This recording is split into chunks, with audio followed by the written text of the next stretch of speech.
These animals let us live in their homes for free. We've done this in a dozen cities. Some of these sits we've come back to again and again.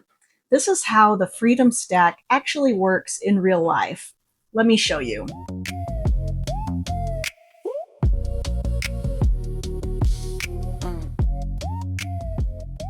For anyone who's never heard of this, in exchange for looking after someone's home and their pets while they travel, you stay there, free.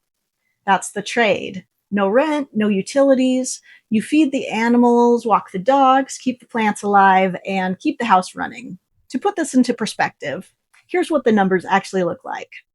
Average rent for a 2-bedroom apartment in Las Vegas is around $2,000 a month.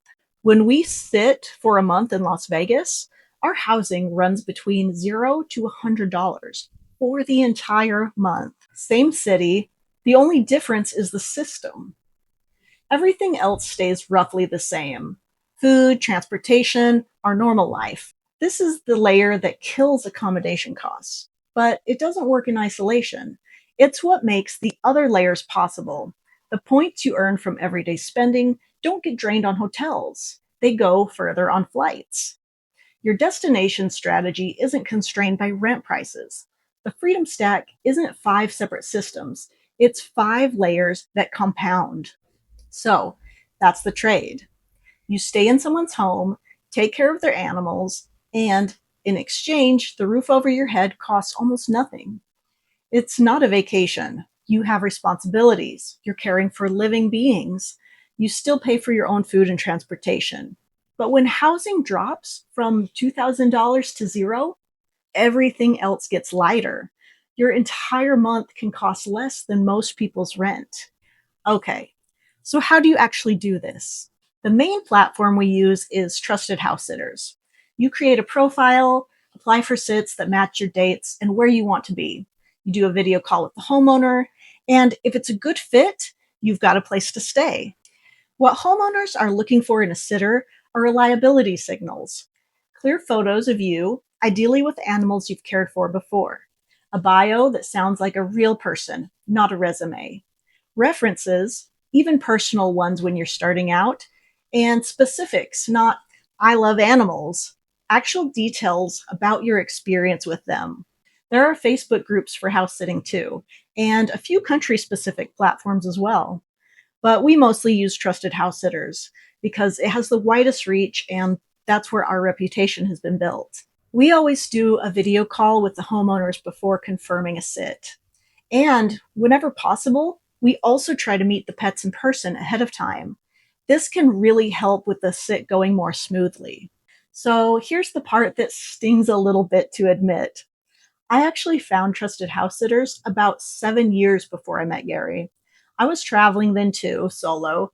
I read about the platform, thought, hey, that's interesting, and filed it away as maybe someday. I didn't create a profile. I didn't apply for a single sit, and I just mentally bookmarked it and moved on. One of those trips along the way, I spent 4 months in Bali. Over those 4 months, I spent about $2,000 on accommodation. I already knew Trusted House Sitters existed. I likely could have been using it to get someplace to stay for free during a lot of that time, taking care of someone's pet, and the accommodation would have cost me nothing. $2,000 in one trip.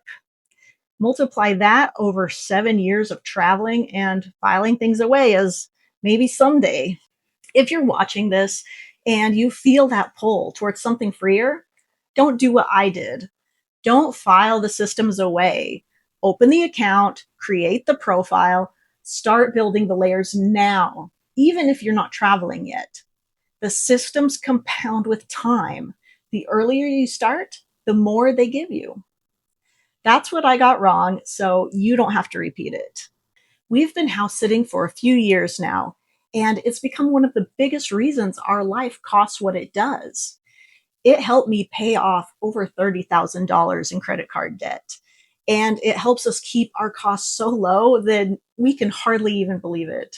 But more than the savings, it's introduced us to some incredible animals and people. Let me show you what I mean. Let's start with Boo. Boo's a rescue dog, and he is one of our absolute favorite dogs to sit. Just incredibly mellow. He loves going to the park, and he has a beautiful home.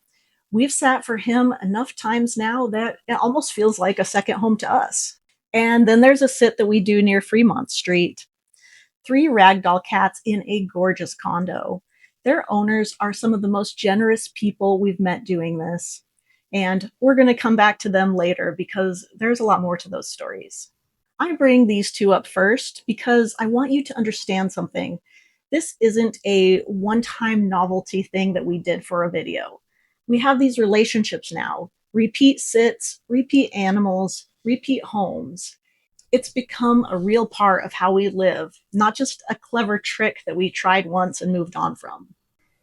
All right, so I'm going to have Gary tell you the story about when we went to meet a pet and homeowner before we sat them, and this pet's name is Louie. So a lot of times we try to meet the pet before we go visit or before we go sit them. And so we go over there and we get let in and we meet Louie. Louie comes barreling out like a wild man. And I kind of get in front of Marie because I didn't want him to knock her down because he is a strong dog. And next thing I know, he's leaping just out of control, smacks me in the tooth. I'm checking to see if I lost a tooth. And, we kind of get in between him, get him calmed down between us and the owner. And, we leave that meeting going, man, we might have really messed up taking this one. Like, Yeah. uh, you know, is what it is. We were still committed and like, okay, to go ahead with the sit, but we knew it might be a challenge. So, Yeah, we were a little nervous, A to little. say the least. Oh, yeah. As soon as we walked out, we were like, oh boy, I don't know. But we ended up having a great sit with Louie and probably throwing a little video of me and Louie here. He's such a cute boy. How can you not? And I ended up going back and sitting him again, and we just love him. He's the best. Yeah, he turned out to be super chill. We went back and no jumping, no hitting Gary in the face again. And it taught me a lesson. Maybe don't come in with that high energy when you see a cute dog and you want to meet him, because he was matching my energy and then some. It was gas on the fire. So Definitely. definitely a good note. Yeah. Yeah. Calm presence when you first meet animals is always the best strategy. No matter how cute they are. Yeah. Yeah. Even if they're very cute. Louie is a great example of something we've learned. A first meeting doesn't always tell you the whole story. Sometimes the sit you're most nervous about going to is the one that turns into a favorite. Now, I'd be doing you a disservice if I made this sound like every sit is picture perfect. We did a 2-month sit a while back, the longest one we've ever done. The homeowners were genuinely nice people, and I want to be clear about that, but the house itself really needed some serious attention. It hadn't been properly cleaned in a while, not like had dishes in the sink, but the kind of deep clean you need to do before you can comfortably live somewhere. The dogs themselves also had, let's just say, their breath suggested that they'd been snacking on something in the yard that is not meant to be a snack. That was a habit that had not been mentioned beforehand. And one of the dogs turned out to not be fully house trained. So, also not mentioned beforehand, we had to get up early. We were taking him out as often as we could, especially right before bed, and doing everything that we could to help prevent accidents. And still, many nights, accidents happen anyway. I'm telling you this because it's important to realize that not every sit is going to be glamorous. Sometimes you walk into something that wasn't fully disclosed and you handle it anyway. You make the best of it and you still take good care of the animals because it's not their fault and that's what you signed up for. Experiences like these are few and far between, and when they do happen, they teach you what to look for next time, what questions to ask, how to recognize a poor fit before you commit. We don't let sits like these deter us. The system works genuinely, but keep your expectations in check and don't go in with the highlight reel fantasy. One of our favorite things about pet sitting is getting to know each animal's personality, and some of them are definitely more unique than others. Jack the dog was obsessed with frozen green beans, Obsessed. He'd whine at the fridge until someone got up and hand fed him several beans. Putting them in his bowl was not an option. He would insist on them being fresh from the freezer, one at a time, from your hand to his mouth. Max the dog would jump straight up in the air, vertically, whenever he got excited. No warning, just bouncing up and down, and we have never seen anything like it. It was so cute. And then there was another Jack, a German Shepherd. On morning walks, he'd go just far enough to do his business and then immediately turn around and want to go home.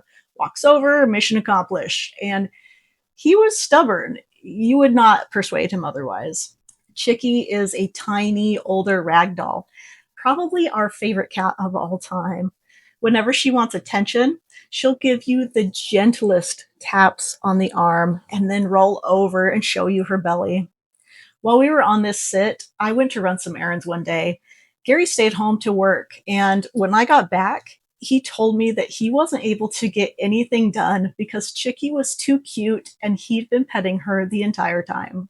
Every sit comes with its own little personality quirks, and honestly, that's why we love this so much. I also want to talk about the people because they're as much a part of this as the animals. Our very first sit ever, the homeowners left us groceries before we arrived, told us to eat and drink anything we wanted. They let us have friends over to enjoy their beautiful rooftop. That kind of generosity, right out of the gate, set the tone for how we thought about this whole system. Then there's another couple. We've sat for them twice now. They took us out to lunch both times. They had a beautiful home, pool, hot tub, let us have friends over too. But here's what stood out about them most. When we first met them, they told us that they'd been burned by sitters in the past. They had a shocking experience with some who had killed all of their plants and stolen many sentimental and valuable items from their home. And yet, they were still completely open and warm with us, still trusting new sitters with their home. They actually joked that there was nothing left to take. I think about that a lot. The fact that people could get hurt by the system and choose to stay open anyway, that says something about the kind of trust that house sitting is built on.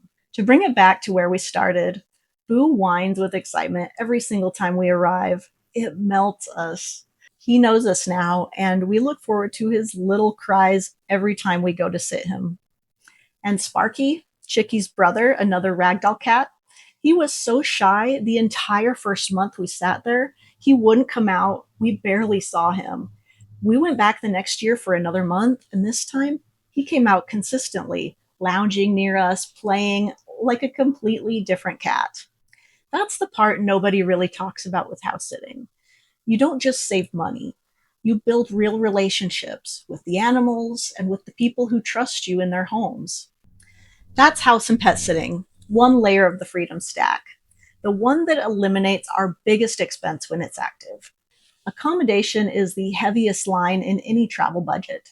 House sitting can bring it down to zero. That's what amplifies the rest of the stack. When your housing costs are covered for the month, your dollar just goes further everywhere else. But the part I didn't expect when we started, the part that caught me off guard, is everything else that comes with it. The dog who whines with excitement when we show up at the door, the cat who finally comes out the second year, the owners who take you to lunch and tell you they've been burned before and choose to trust you anyway. That's the part nobody really talks about. The link to Trusted House Sitters is in the description.